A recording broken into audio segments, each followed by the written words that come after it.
Voici le petit Robert Kiyosaki. Il a deux pères. Le premier a fait de grandes études, il est docteur, le deuxième n'a pas passé la quatrième. Les deux ont un bon salaire, mais l'un des deux aura des difficultés financières toute sa vie et laissera derrière lui de lourdes dettes à ses descendants. L'autre va devenir l'un des hommes les plus riches d'Hawaï et laissera un héritage de plusieurs dizaines de millions de dollars à sa famille. Dans ce livre, Kiyosaki va nous exposer les différents points de vue de ces deux pères. Tous les deux sont d'accord sur le fait que l'éducation joue un rôle primordial dans la vie. L'un est persuadé que les grandes études sont incontournables, l'autre pense que devenir financièrement intelligent va permettre au petit Kiyosaki de devenir riche. Le problème avec l'éducation financière est que c'est une matière qui n'est pas enseignée à l'école, mais à la maison, avec la famille. Malheureusement, la plupart du temps, les familles vont apprendre à leurs enfants à devenir pauvres. Ce n'est pas un manque d'amour pour leurs enfants, c'est juste qu'elles ne connaissent pas bien le sujet, et qu'elles ne maîtrisent pas bien les mécanismes de l'argent, et qu'elles ne lisent pas des livres tels que « Père riche, Père pauvre ».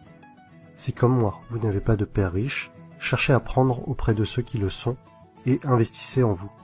Lisez les livres de Robert Kiyosaki, Napoleon Hill, Warren Buffett et tant d'autres.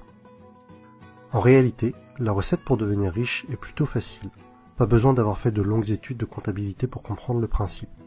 Deux concepts simples à comprendre, actif et passif. Un actif, c'est quelque chose qui va vous mettre de l'argent dans votre poche.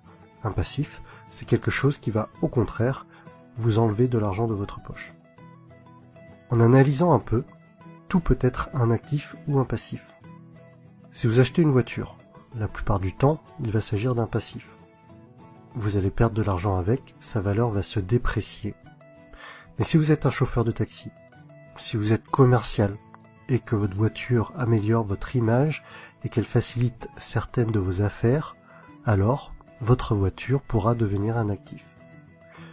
Si vous possédez une maison, et que, avec les factures, les différentes taxes et travaux, cela vous fait perdre de l'argent, alors il s'agit d'un passif. En revanche, si vous louez votre maison et que cela vous fait gagner de l'argent, c'est un actif. Voici un schéma assez classique pour représenter les pauvres, classe moyenne et riches. Les pauvres vont seulement dépenser leur argent. On ne distinguera ni de passif ni d'actif, mais seulement des achats quotidiens pour vivre.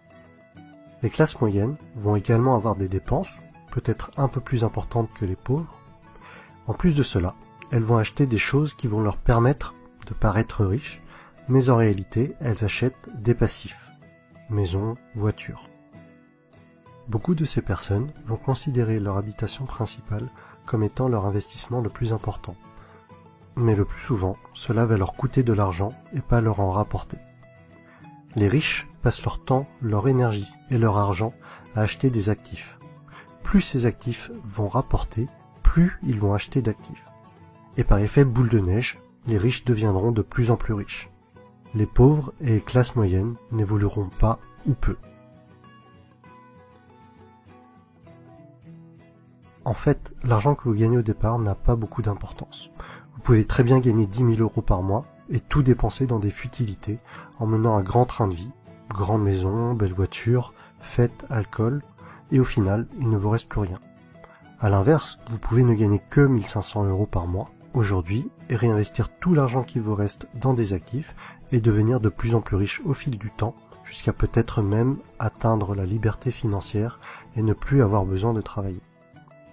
Voici quelques exemples d'actifs. L'immobilier, la bourse, un business ou quelque chose que vous avez créé, un livre que vous avez écrit, des tableaux que vous allez vendre. Alors oui, dans la tête de nombreuses personnes, investir dans l'immobilier, dans un business, acheter des actions, c'est parfois risqué et vous pouvez perdre de l'argent. Par contre, ces personnes-là ne sont pas contre acheter une deuxième télévision à écran plat qui dans 2 ou 3 ans ne vaudra plus rien. Personnellement, je préfère perdre de l'argent en ayant essayé d'investir dans quelque chose qui peut potentiellement me rapporter de l'argent, plutôt que d'acheter une deuxième télé dont je n'ai pas l'utilité. Et au final, même si j'ai perdu de l'argent en ayant essayé d'acheter ou de produire un actif, les leçons reçues de mes échecs seront infiniment plus enrichissantes que de passer 3 heures par jour devant des programmes télé sans intérêt. En résumé, si vous voulez devenir riche, Soyez financièrement intelligent. Apprenez auprès des personnes qui sont devenues riches. Apprenez à limiter vos dépenses. Concentrez-vous sur les actifs, limitez les passifs. Et voilà mon résumé du livre Père riche, Père pauvre